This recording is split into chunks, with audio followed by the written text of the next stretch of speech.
বল নিয়ে ছুটবে, বল ছাড়া যাবে না ওখানে। বল ছাড়া গেলে বল নিয়ে কাটাকাটি বন্ধ হয়ে যাবে।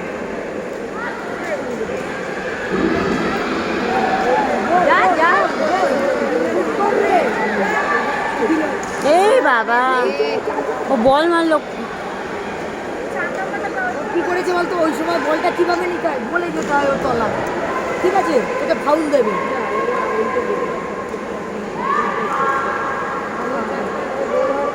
গোল, তো বলে বলে গোল দিচ্ছে। আরে ওই সময় ঘুরে গিয়ে ওর সামনে দিকে আছে, ঘুরলো বেকার বলটা। সবাই এরকম ভাবে ধরতে পারে, হ্যাঁ ধরতে সুবিধা তো। ছোট বল হাতে ঘুরতে এসে যাচ্ছে তো, হাত দিয়ে ছাড়বে না, চুম্বুকের মতন আটকে গেছে।